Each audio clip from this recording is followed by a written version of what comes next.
오늘 함께 나눌 말씀 사도행전 18장 18절에서 23절 말씀입니다. 사도행전 18장 18절에서 23절 말씀입니다.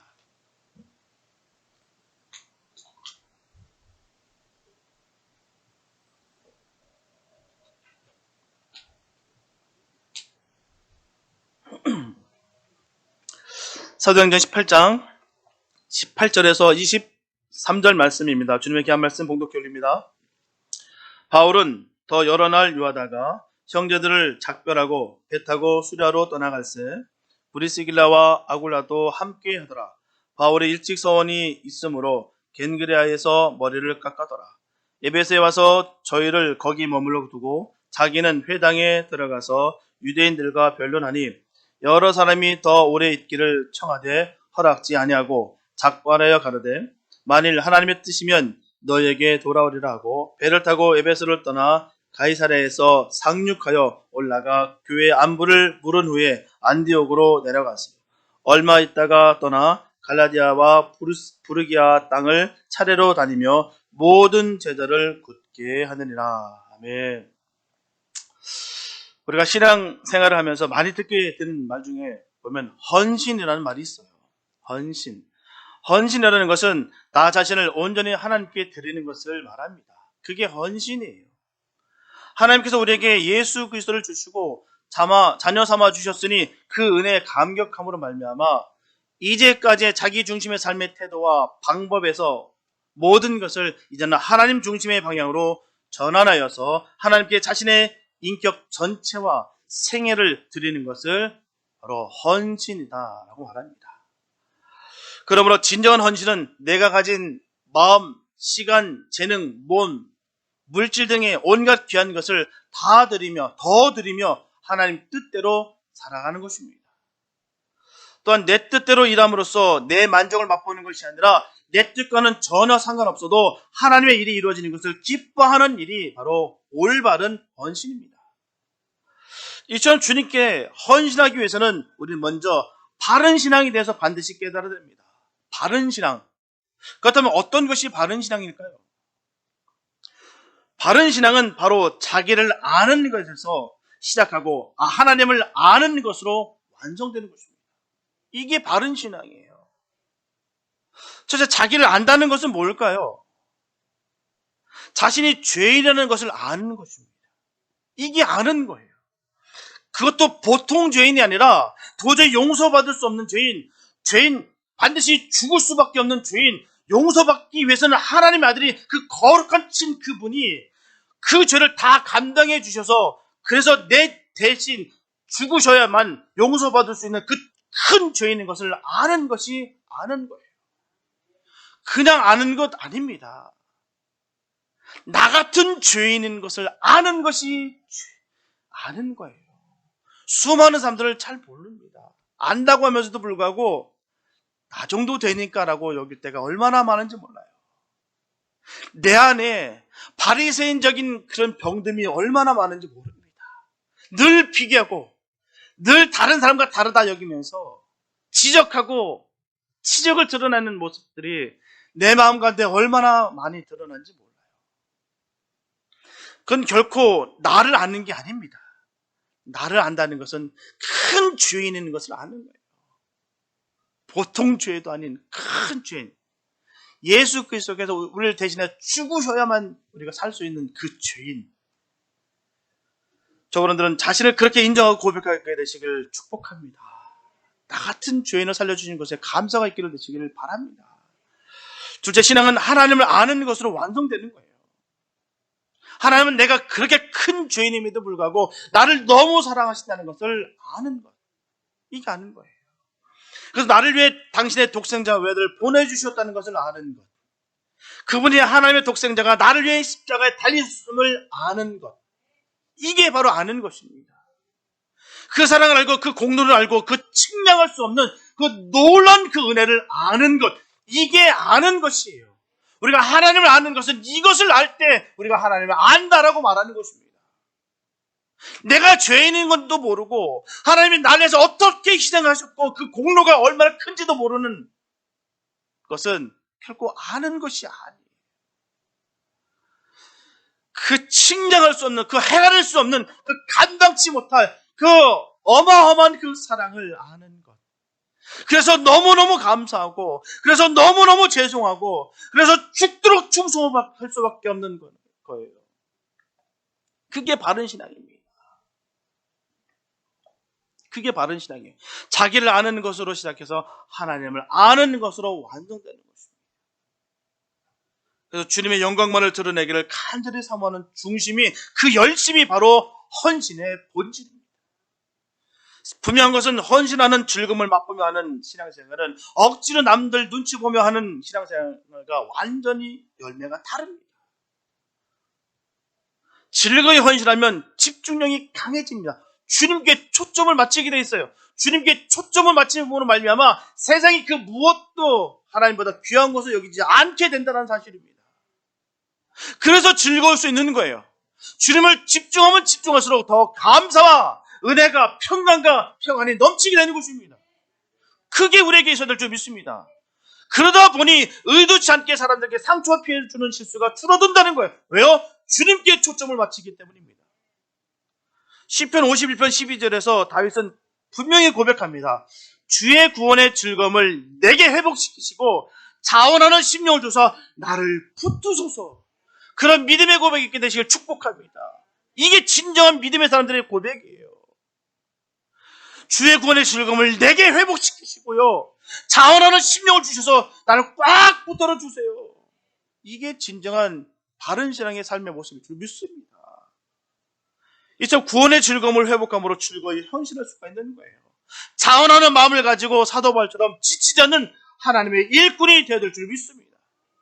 그는 전도 여행은 내내 모든 핍박과 고난을 받았어요. 하지만 사역하는 가운데 그는 단 한 번도 사역을 멈춘 적이 없어요. 또한 타협하거나 편법과 반칙을 한 적이 한 번도 없습니다. 갚을 수 없는 주님의 사랑 때문에 감사하며 최선을 다해서 복음을 전했습니다. 요즘처럼 헌신이 사라진 시대도 없을 거예요. 너무나도 안타깝습니다. 헌신을 교회에서 조금이라도 요구하면 달아나 버립니다. 신경 쓰기 귀찮다는 것이죠. 일주일 동안 고생했는데 왜 교회까지 와서 내가 왜 힘들게 고생하느냐는 거죠. 신경 쓰냐는 말인 것이죠. 특별히 팬데믹 시대를 살아가면서 더욱 심해졌어요. 점점 개인주의와 이기주의가 만연하게 되었습니다. 분명한 사실은 결코 기독교 정신과 맞지 않는다는 것이죠. 이기주의, 개인주의는 예수님의 정신이 아닙니다. 오늘 본문에 나온 에베소 지방은 사도 바울의 제2차 전도 여행의 종착지입니다. 에베소 전도를 끝으로 사도 바울은 예루살렘에 잠시 들렀다가 다시 제3차 전도 여행에 나서게 됩니다. 오늘 말씀을 통해서 끝까지 세상에 물들지 않으려고 몸부림을 치며 최선을 다해 주님을 위해 복음을 전했던 사도 바울의 헌신을 보면서 우리도 도전을 받는 귀한 시간이 되었으면 참 좋겠습니다. 첫째, 나를 믿으면 무너지게 됩니다. 보면 18절 전반부에 보게 되면 바울은 더 여러 날 유하다가 형제들을 작별하고 배 타고 수리하러 떠나갈새 브리스길라와 아굴라도 함께 하더라. 본장 11절에서 전하고 있듯이 사도 바울이 고린도를 찾아간 지 1년 6개월이 되어서 이제는 고린도 교회의 자생력이 확립됐다고 이제는 판단되므로 사도 바울은 자신의 제2차 전도 여행을 마무리 짓고 자신의 목회지인, 바로 본거지인 바로 수리아의 안디옥으로 귀환하기 위해서 길을 나섭니다. 그리고 아굴라 부부 역시 사도 바울 일행을 따라서 고린도를 떠났어요. 사실 황제 클라우디우스의 추방령으로 인해서 로마에서 추방당한 아굴라 부부가 어쩔 수 없이 새롭게 정착한 곳이 바로 이 고린도 지역이었습니다. 하지만 지금은 그때와 상황이 달라요. 그들이 떠난 상황은 그때와 판이하게 다릅니다. AD 51년에 고린도 지역에서 개최되었던 이 이스티미아 경기대회를 통해서 수많은 이익을 얻었을 것입니다. 그러므로 아굴라 부부의 천막 제조 사업이 고린도에서 탄탄하게 뿌리내렸을 것이에요. 수많은 사람이 몰려드니 이 천막 사업이 얼마나 장사가 잘 됐을까요? 기반이 탄탄하게 잘 깔렸을 것입니다. 그럼에도 불구하고 아굴라 부부는 고린도에서 계속 자신들의 사업을 확정하려 하지 아니하고 고린도를 떠나는 사도 바울의 동역자로 미련 없이 사도 바울을 따라 나섰습니다. 기반 닦은 거, 지금까지 쌓아놨던 모든 것들 다 버리고 그 길을 나선 거예요. 1년 6개월 동안 사도 바울과 함께 지내면서 사도 바울이 전해준 복음 덕분에 아굴라 부부의 인생관이 변한 결과였어요. 이 땅의 것에 집착했던 삶이 이제는 하늘나라의 삶으로 변화됐다는 사실입니다. 인생의 참된 의미가 무엇이고 인생의 참된 목적이 무엇인지를 바르게 터득한 것이에요. 뭐가 중요한지, 뭐가 귀한지를 바로 깨달았다는 사실입니다. 성도가 된다는 것이 뭘까요? 성도가 된다는 게 뭐라고 생각하십니까? 성도가 된다는 것은요, 인생관이 새로워지는 것을 말하는 거예요. 바뀌는 것을 말합니다. 영원한 생명신 주님을 인생의 주인을 모시고 산다면서도 여전히 세상에 유한한 것들, 세상의 물질들, 세상의 것들의 목적을 삼는 그 세속적 가치관에서 계속해서 헤어나지 못하고 있다고 한다면 죄송하지만 그 사람은 주일마다 교회 다니는 교인일 뿐 주님을 믿는 신자가 아닙니다. 변화되는 성도의 모습은 사역자로서 최고의 보람이에요. 특별히 절대로 변화될 것 같지 않았던 그 성도가 변화되는 것은 그 힘든 사역에 위로를 받습니다. 그 중에 함께 사역을 공유하고 함께 할 수 있다면 더 바랄 것이 없어요. 최고의 보상과 최고의 보람이에요. 사역자는 성도에게 우선순위를 명확하게 전하는 것입니다. 다른 거 아니에요. 우선순위를 명확하게 전하는 것, 주님이 이 세상 그 무엇보다도 귀하다는 것을 깨닫게 하는 것, 이게 주의 사역입니다. 복음을 전하는 사람들의 모습인 거예요. 다른 것, 명예와 세상의 것을 이름을 높이기 위해서 애쓰는 것이 아니라 우선순위가 무엇인지를 명확하게 전해주는 것, 이게 사역자의 모습인 거예요. 다른 것에 급급해서 살아가는 것이 아니라 어떻게 하면 주님밖에 없고 주님이 가장 귀한 것이고 주 없이 살 수 없음을 전하는 것, 이게 사역자의 모습인 것입니다. 우선순위를 명확하게 세워주는 거예요. 분명하게 새로운 곳으로 임지를 옮긴다는 것은 결코 쉬운 일이 아닙니다. 기반이 잘 닦여 있는 그 상태에서 이제는 좀 허리 좀 펴고 이제 잘 먹고 잘 살겠다라고 이제는 여기는 그 상황 가운데 그것을 버리고 옮긴다는 건 쉬운 일이 아니에요. 믿음과 신뢰가 있어서 가능한 것입니다. 이렇다면 아브라함이 갈대아 우르를 떠나라는 그 주님의 말씀을 듣고 떠난 것은 믿음이 있기 때문에 가능한 것입니다. 갈대아 우르라는 이 가나안 땅, 미지의 세계를 들어본 적도 가본 적도 없던 그곳을 주님께서 가라 하실 때 본토, 아버지 친척의 집, 집안이 잘 닦여 있던 그것을 버리고 주님 명령 하나 듣고서 옮길 수 있다는 것은 보통 믿음이 아니라는 것입니다. 그래서 그가 믿음의 조상이 될 수 있는 초석이 되었다는 것입니다. 본문 18절 후반부에 보게 되면 바울이 일찍 서원이 있으므로 겐그라에서 머리를 깎았더라 말씀하고 있습니다. 이처럼 사도 바울은 일행과 함께 배를 타기 위해서 고린도의 외향 겐그라로 갔어요. 그리고 사도 바울은 그곳에서 일찍이 서원이 있으므로 머리를 깎았습니다. 언뜻 우리말로만 보게 되면 사도 바울이 무슨 서약을 하기 위해서 삭발했다는 것처럼 말로 들려요.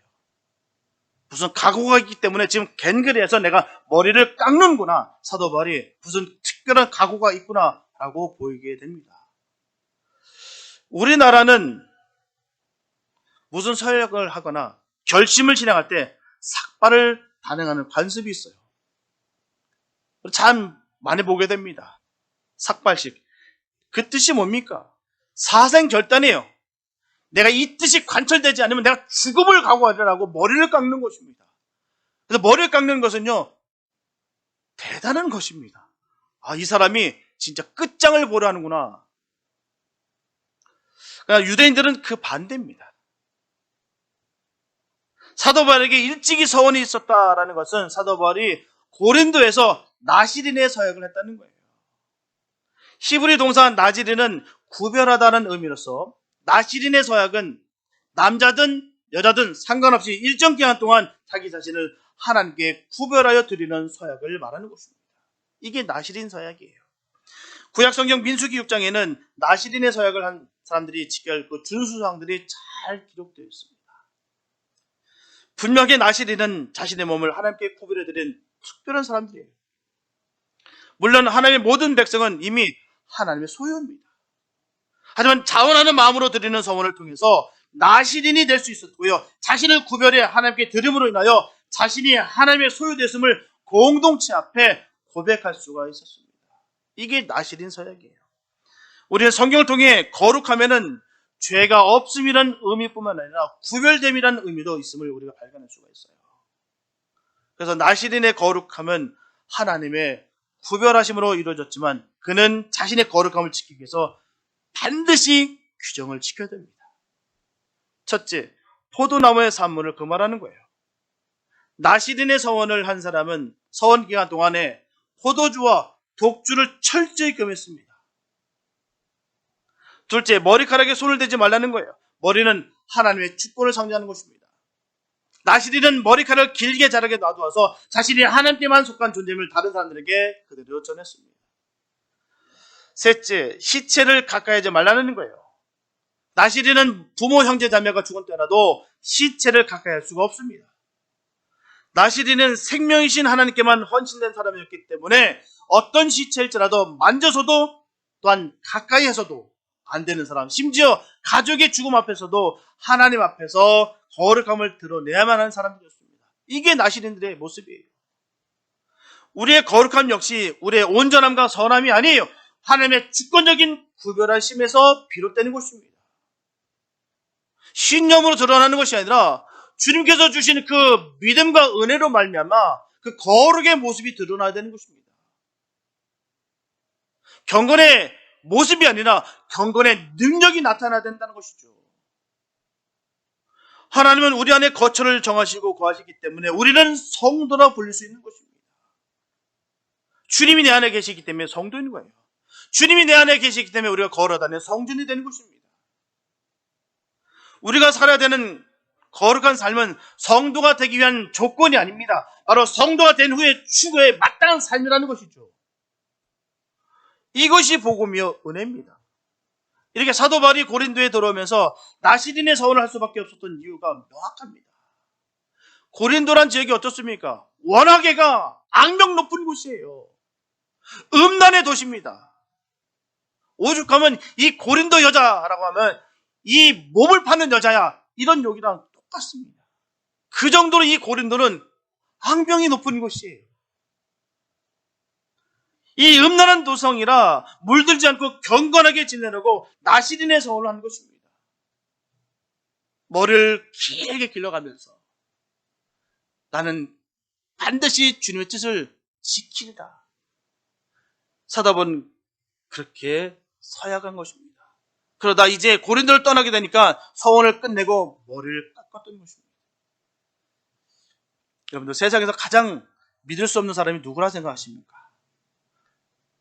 가장 믿지 못할 사람이 누구라 생각하십니까? 나 자신이에요.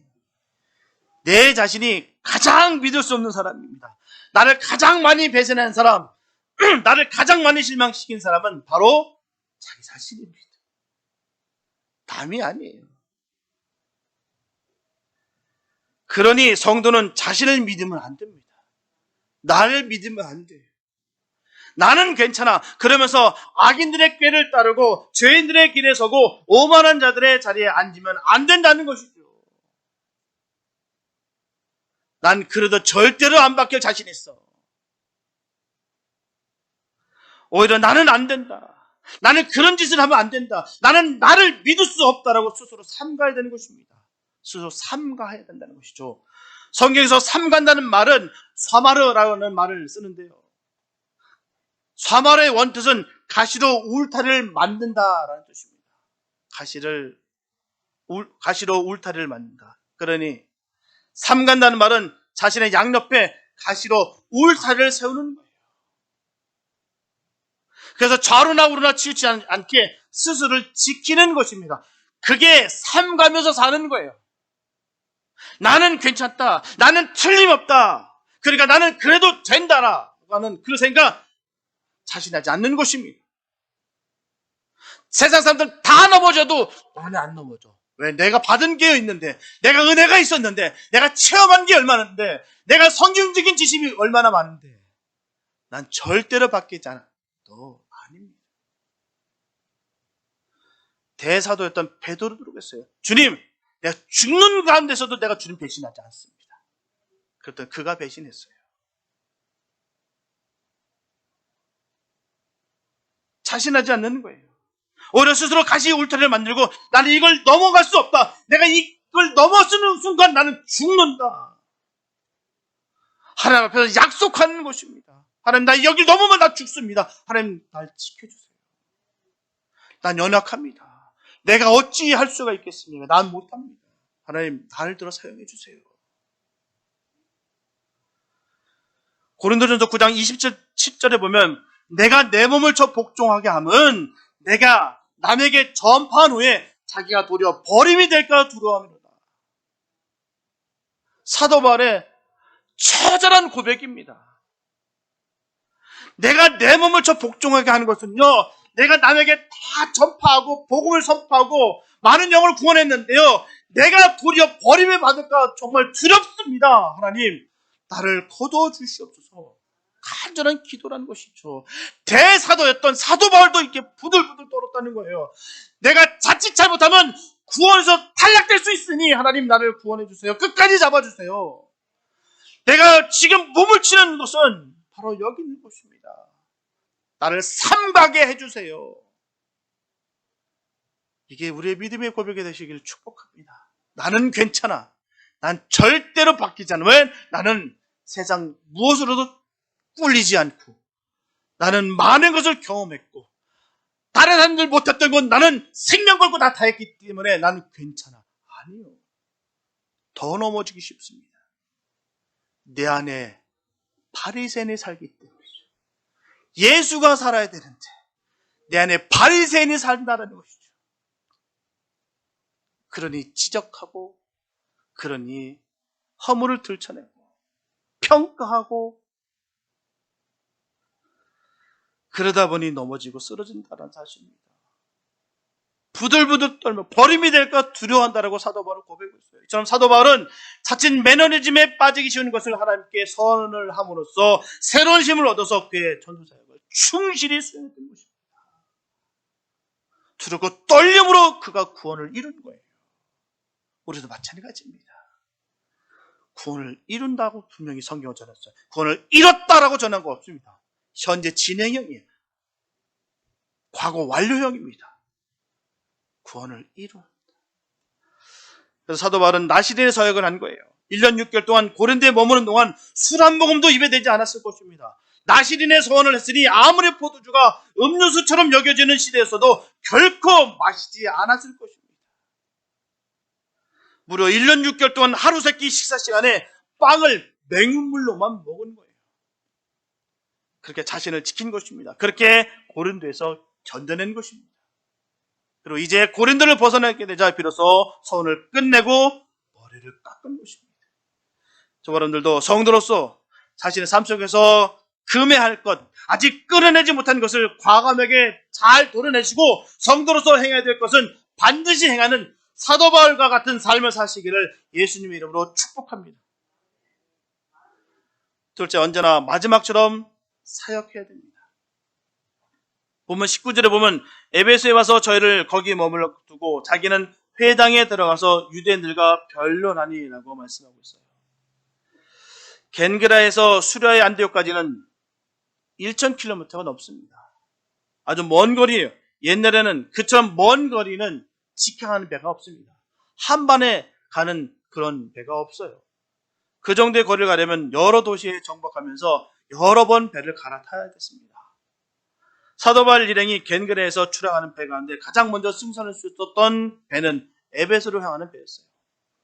아무튼 그렇게 해서 사도 바울 일행이 에베소로 가게 됐습니다. 예루살렘으로 가는 길에 잠시 동안 에베소에 머물게 되는 거예요. 그런데 사도 바울은 에베소에서 배편을 기다리는 동안에도 에베소의 회당을 찾았어요. 잠시 머무는 동안에서도 복음을 전하는데 쉬지 않았다는 것이죠. 회당을 찾아가는 거예요. 근데 본문에 보면 사도 바울이 브리스길라와 아굴라를 내버려 두고 혼자 회당에서 유대인들에게 전하는 것이 이상하게 보입니다. 하지만 그들 나름대로 봉사할 기회를 주기 위해서였다는 것이죠. 사실 브리스길라와 아굴라는 고린도에서 무작정 사도 바울을 따라 나선 사람들입니다. 분명한 것은 예루살렘을 가려고 혹은 안디옥으로 가려고 따라 나선 사람들이에요. 왜요? 사도 바울의 종착지가 거기였기 때문이죠.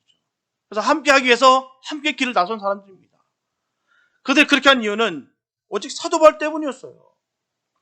분명히 주님께서 감동을 주셨겠지만 그래도 사도 바울을 보고서 사도 바울과 함께 하려고, 함께 사역하려고 큰 마음을 먹고 고린도를 떠나는 것입니다. 그 기반을 다 내려놓고 잘 살 수 있고 잘 먹고 잘 누릴 수 있는데도 불구하고 다 내려놓고 다 버려놓고 지금 따라 나선 것이에요.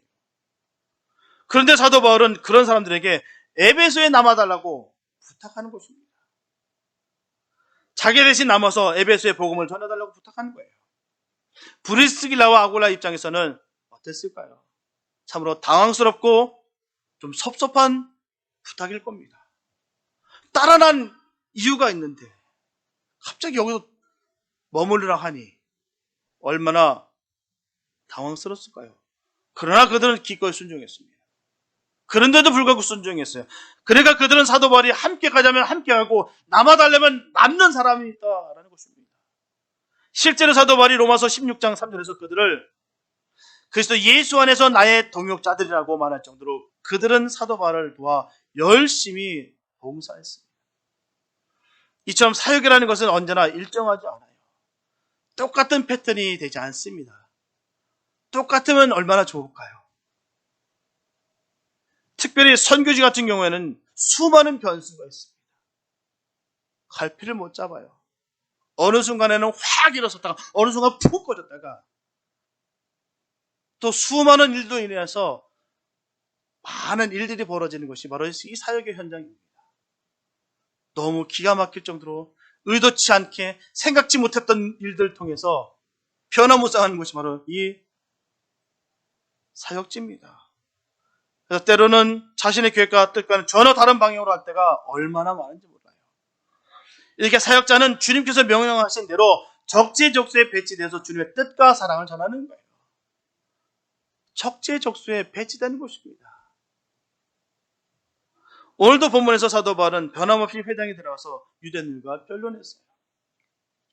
지금까지 그래왔듯이 사도 바울의 설교의 핵심은 언제나 똑같습니다. 죄와 죽음으로부터 인간을 구원하시는 부활의 주님이었어요. 오직 예수입니다.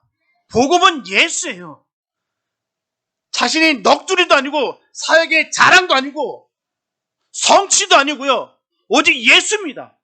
예수를 전하는 거예요. 죽을 때까지 이 땅 가운데 있는 동안에 우리가 예수 증거하는 것입니다. 다른 거 아닙니다. 다른 것을 자꾸 부과시켜서 있어 보이고 들듯해 보이는 것에 자꾸 현혹되고 미혹되고 흔들리는데 그 가운데 예수가 없으면 아무것도 아닙니다. 오직 예수예요. 우리가 전할 것은 오직 예수입니다. 본문 20절에 보면 사도 바울의 설교를 듣고 사도 바울에게 여러 사람이 더 오래 길을 청했어요. 이처럼 사도 바울로부터 복음을 전해들은 사람들이 얼마나 감격했으면 그들이 모두 사도 바울에게 자신들과 함께 지내면서 좀 더 오래도록 복음을 전해주시기를 간청했어요. 이변입니다. 다른 곳의 유대인들과는 달랐어요. 다른 곳에서는 핍박하고 쫓아내고 죽이려 하고 옥에 가두고 때리고 했던 삶의 모습 속에서 지금은 에베소 유대인들은 사도 바울의 그 변론에 흥미를 느끼고 그들과 더 오래 머물면서 복음을 가르쳐 주기를 요청했다는 것입니다. 하지만 사도 바울은 에베소에 더 머물기를 요청받았으나 거절하고 떠났어요. 일단 수랴 안디옥으로 귀환하기로 한 사도 바울은 하나님의 뜻이 허락한다면 다시 돌아올 수 있을 것이다 라고 말하고 떠납니다. 사도 바울이 급히 에베소를 떠나려고 한 이유는 여러 요인이 있을 수 있겠으나 에베소에서 자기 임무를 다 수행했다고 생각하기 때문에 떠난 것입니다. 즉 그는 임무가 다 끝난 곳에 한시도 머물 수 없다라는 것이죠. 마태복음 28장 19절에서 주님은 말씀하십니다. 그러므로 너희는 가서 모든 족속으로 제자를 삼아 아버지와 아들과 성령의 이름으로 세례를 주라고 하셨어요. 이제 복음은 땅끝까지 전파되어야 됐기 때문입니다. 계속해서 복음은 전해져야 되는 거예요. 사도 바울은 만일 하나님의 뜻이라면 너에게 돌아오리라 하는 말을 남기고 그들과 착별했습니다. 사명자는 주님의 사명을 찾아서 가는 거예요. 있고 싶다고 있을 수 있는 것이 아니고요. 있고 싶지 않다고 해서 떠날 수 있는 것이 아닙니다. 주님께서 허락하셔야지 이끄셔야 되는 것입니다. 내 뜻과 내 의지와 상관없이 주님께서 이루시는 거예요. 왜 있고 싶지 않았을까요? 다른 데는 매맞고 핍박하고 싫어하고 증오하는데 여기서 너무 잘해주는데 왜 있고 싶지 않았겠어요? 더 있고 싶었겠죠. 그런데도 불구하고 주님께서 그에게 떠나라 하셨기 때문에 떠난 것입니다. 언제나 사도 바울은 복음을 증거하다 늘 유대인도 배척당했어요. 그러나 포기하지 않고 다시 유대인들의 회당에서 그리스도 복음을 증거했습니다. 이 모습이 우리 모습이 되시길 축복합니다. 언제라도 주님의 복음을 전하는 삶이 되시길 축복합니다. 그런 그였기 때문에 그의 제자 디모데에게 최종적인 글을 쓰면서도 너는 말씀을 전파하라. 때를 얻든지 못 얻든지 항상 힘쓰라고 했던 거예요. 저와 여러분들께도 동일한 말씀을 우리에게 허락하신 말씀입니다. 그래서 우리는 지금 이 순간이 우리에게 주어진 마지막 순간이라는 마음으로 최선을 다해 주님의 복음을 전해서 주님께 영광을 돌리는 삶을 살아가게 되시기를 예수님의 이름으로 축복합니다. 셋째, 복음을 견고하게 전해야 됩니다. 본문 22절에 보면 가이사랴에서 상륙하여 올라가 교회의 안부를 물은 후에 안디옥으로 내려가서 라고 말씀하고 있어요. 이렇게 사도 바울은 에베소를 떠나 예루살렘의 항구인 가이사랴에 도착 계속하여서 예루살렘 교회를 방문하고 안디옥으로 돌아왔습니다. 이로써 약 3년간에 걸친 사도 바울의 제2차 여행은 완료된 것입니다. 총 여행 거리가 5,000km가 넘습니다. 어마어마한 그런 대장정이었어요. 사도 바울은 이 여행 기간 동안 어떤 때는 옥에도 갇히고요, 어떤 때는 도망다니면서 온갖 핍박을 받았습니다. 하지만 그때마다 하나님께 간구하여 도움을 얻음으로 말미암아 난관을 다 극복해 나갈 수가 있었습니다. 온갖 어려움 속에서 수행한 그의 전도 사역은 많은 이방인들을 하나님께로 나오게 하는 크나큰 성과를 거두드렸어요. 그러나 그것으로 끝은 아니었어요. 오히려 그것은 새로운 전도의 여행의 시작이었습니다.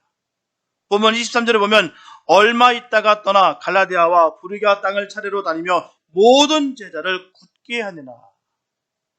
곧 그는 얼마 있다가 다시 제3차 여행을 떠났습니다. 이처럼 성도의 끝은 시작을 위한 끝이어야 되는 것이고요. 쉼은 일하기 위한 쉼이 되어야 될 줄 믿습니다. 또한 후퇴는 전진을 위한 후퇴여야 되는 것이죠.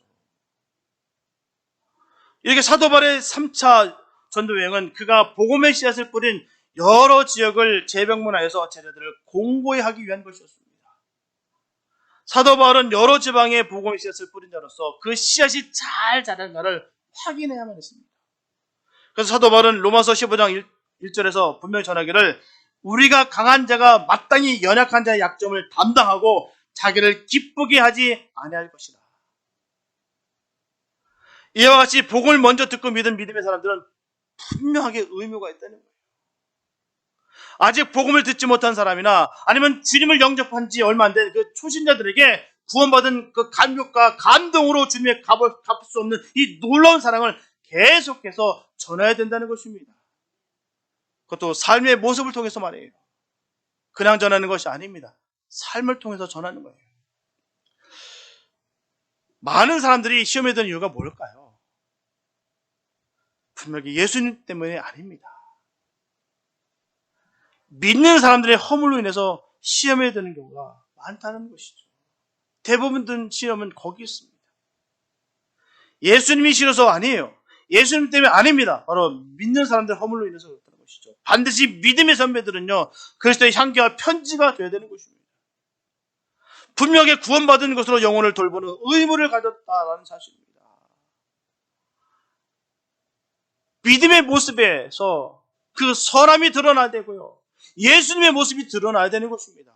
믿음의 선진들의 모습 속에서. 그런데 그렇게 많이 기도했다고 했고, 그렇게 많은 영적인 체험을 했고, 그렇게 많은 성경적인 지식이 있는데도 불구하고 거친 말이 나오고 울퉁불퉁한 삶의 모습이 드러남으로 인해서 연약한 믿음의 형제자매들이 쓰러진다는 사실입니다. 우리는 모습에서, 삶 가운데 예수님의 모습이 잘 드러나야 되는 거예요. 이것을 해도 되고 안 돼도 되는 것이 아닙니다. 바로 주님의 명령이에요. 그래서 우리는 바로 살아야 되는 것입니다. 삶을 통해서 예수를 바로 증거해야 되는 거예요. 즉흥적인 거 아닙니다. 감정적인 것이 아니에요. 하나님의 사람으로서 살아감으로 말미암아 삶을 전하는 것입니다. 그래서 사도 바울은 주님께서 주신 거룩한 지상 명령으로 이제 이 정도면 충분하다고 안주하거나 나태해지지 아니하고 다시 주님의 명령에 따라서 주님의 그 십자가의 길을 걷게 된 것입니다. 십자가의 길은 넓은 길이 아닙니다. 편한 길이 아니에요. 좁은 길이에요. 좁은 길을 걸으면서 그 뒷모습을 믿음의 형제들, 자매들에게 보여주는 것입니다. 사랑하는 여러분, 사도 바울의 세 번째 걸친 사도 바울의 전도 여행이 모두 그의 목회 본거지였던 수리아의 안디옥으로 시작됐어요. 그러나 그의 3차 전도 여행에는 앞선 두 번의 전도 여행과는 분명히 차이점이 있습니다. 1차, 2차 전도 여행과는 달리 본문에서 수리아 안디옥을 출발한 사도 바울은 3차 전도 여행을 끝내고서도 그의 생애에 다시는 안디옥으로 되돌아오지 못했어요. 사도 바울도 수리아 안디옥의 교인들도 본문 이후에는 이 땅에서 다시는 서로 만나지 못했습니다. 3차 전도 여행을 끝낸 사도 바울이 예루살렘에서 유대인들의 고발로 인하여 체포되고 가이사랴의 감옥에 갇혀 있다가 끝내 로마로 압송되어 참수형을 당해서 죽었기 때문이에요. 이렇다면 본문에서 사도 바울과 수리아 안디옥 교인들의 작별은 그만 이 땅에서 영원한 이별이 되고 말았어요. 다시는 못 봤습니다. 수리아 안디옥 교인들도 3차 전도여행을 떠나는 사도 바울을 배웅하면서 1차, 2차 전도여행 때와 마찬가지로 언젠가는 사도 바울을 다시 만나리라 라는 그 벅찬 기대감에 차 있었을 거예요. 갔다 오면 또 얼마나 많은 그 사역들이 고백이 있을까? 어떤 열매들이 우리에게 들려주실까? 하나님의 복음이 어떻게 선포됐으며 어떻게 그 지역이 변화됐을까를 벅찬 가슴으로 기다리고 있었을 것입니다. 그러나 그들의 바람과는 달리 그들은 사랑하는 사도 바울의 모습을 이 땅에서 다시는 볼 수가 없었어요. 이와 같이 우리가 사랑하는 사람을 아무리 보고 싶어도 다시는 볼 수 없고, 사랑하는 사람과 밤을 지새우면서 이야기를 나누고 싶어도 단 한마디도 나눌 수 없는 순간은 반드시 찾아옵니다. 그 순간은 아무 예고도 없이 불현듯 찾아옵니다. 우리가 사랑해야 할 그 사람이 우리 눈앞에 있을 때, 그와 이야기를 나눌 수 있을 때 지금 사랑하시기 바랍니다. 시간은 절대로 우리를 기다려주지 않아요. 쉬지 않고 복음을 전해야 될 까닭이 바로 여기 있는 것입니다. 지금 우리 앞에 있다는 것은 주님께서 허락하신 거예요. 이 순간을 절대로 놓치지 마시기 바랍니다. 후에도 절대로 시간은 다시 돌이킬 수 없습니다. 그래서 저와 여러분들은 사도 바울의 즐거이 주님을 위해서 헌신하였듯이 우리도 구원해 주신 것에 무한 감사하시면서 주님께 우리의 모든 마음과 시간과 재능과 몸과 물질 등의 온갖 귀한 것을 다 드리며 더 드리며 하나님의 뜻대로 살아가게 되시길 축복합니다. 그로 인해 주님 만날 때 이 땅에 살면서 조금도 후회 없이 최선을 다해 주님께 헌신하고 붙여주신 영혼을 사랑하고 왔다고 담대하게 전할 수 있는 예수님의 사람들이 되시기를 예수님의 이름으로 축원합니다. 기도합니다. 사랑주님 감사합니다. 아버지, 우리에게 허락한 시간들, 우리에게 허락한 것들 주님 귀하게 여기게 하여 주시고 감사하며 복되게 아버지 보내게 하여 주시옵소서. 주님 최선을 다하는 삶을 살기 원합니다. 우리에게 주신 이 베풀어 주신 사랑이 얼마나 크기에 우리가 하는 모든 것들이 주님께서 주시는 그 사랑과 비교될 수가 없습니다. 하나님, 우리가 우리 자신을 아는 것부터 시작해서 주님을 아는 것에 완성되는 역사가 이루어지게 하여 주시옵소서. 나 같은 죄인을 살려주신 것에 감사하며 나 같은 죄인을 너무너무 사랑해 주셔서 아들을 주시기까지 사랑하셨다는 것을 깨닫는 우리가 되게 하여 주시옵소서. 이 놀라운 우리 사랑을 받았기에 우리가 끝까지 최선을 다해서 헌신의 삶을 살기를 원합니다. 하나님, 끝까지 주님 믿음 지켜서 구원을 이루는 삶이 되게 하여 주시옵소서. 세상의 것에 우리의 미혹당해서 넘어지고 쓰러지고 또한 나는 괜찮다라고 여기는 그런 어리석음 속에 살지 않게 도와주시며 하나님 아버지만을 높이는 복된 삶이 되게 하여 주시옵소서. 하나님, 험한 세상을 살아가고 있습니다. 아버지, 진리가 무엇이고 무엇이 소망인지 기쁨인지 모르는 이런 세상에 우리가 살아가고 있사오니 하나님, 우리의 전부가 되시고 우리의 모든 것이 되신 그 오직 예수를 선포하며 주님과 함께 살아가는 우리가 되게 하여 주시옵소서. 주의 크신 은혜가 넘치며 복되게 하여 주심을 간절히 믿사오며 우리를 권하신 예수님의 이름으로 기도했습니다.